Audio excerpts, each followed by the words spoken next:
Join a family as they receive firearms training for the very first time. This is Ruger American New Shooter Academy, Season 2, presented by DeSantis.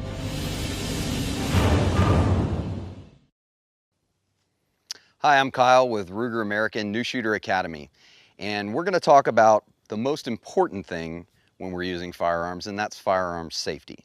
So we're going to go through the safety rules. The rules are obviously very important, and it's something that you should cover each time when you go to the range, just to make sure that everybody's got it fresh in their mind, because safety is of paramount importance.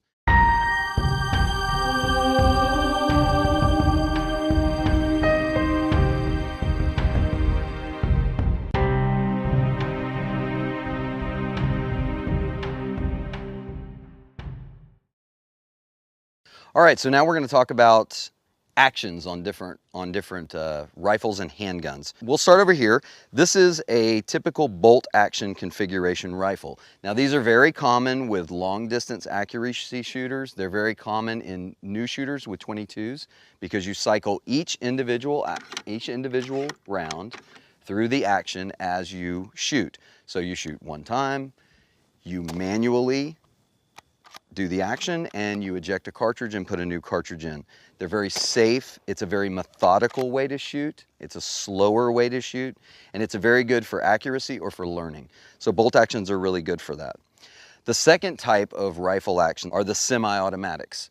So just like in a shotgun, a semi-automatic rifle works the same way. It's using the energy of the round that you just fired to cycle the action, and then eject the cartridge, the spent cartridge, and put a new cartridge in.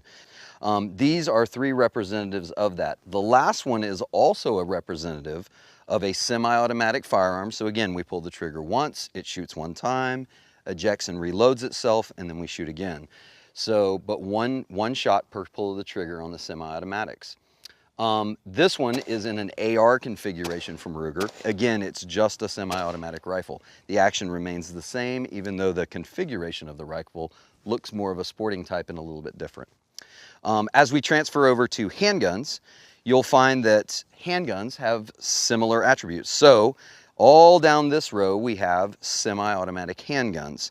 Now handguns have a little bit of difference because the triggers and the actions start to change, but it's more of an internal change. Now the difference, when you get to the real difference between handguns, is the revolver.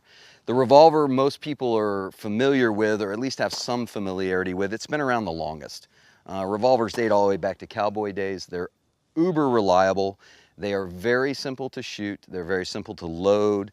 Mechanically, they don't have a lot going on as opposed to semi-automatics. So the actual mechanics to shoot a revolver are very simple compared to a semi-automatic. A semi-automatic takes much more practice.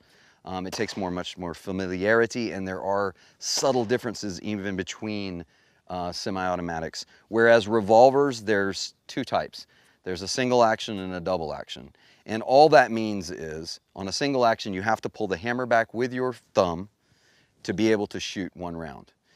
And a double action pistol, you can do that, or you can pull the trigger and the hammer will come back itself and go forward. So double action does two things. It brings the hammer back and goes forward. And a single action, the trigger only does one thing, brings the hammer forward.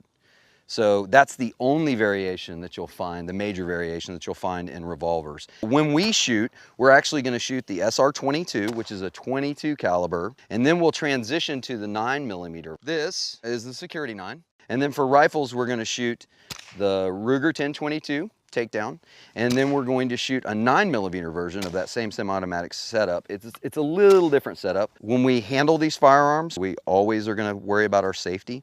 We're going to establish a safety line. We're not going to go forward of that safety line. That's also because we don't want to get in front of the muzzle, but also because of the type of target you shoot at.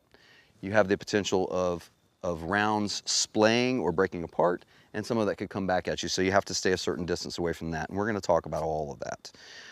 But we're going to have a great time, and we're going to shoot some new things, and we're going to graduate our skill sets up as we go, and we're going to graduate our weapons up as we go.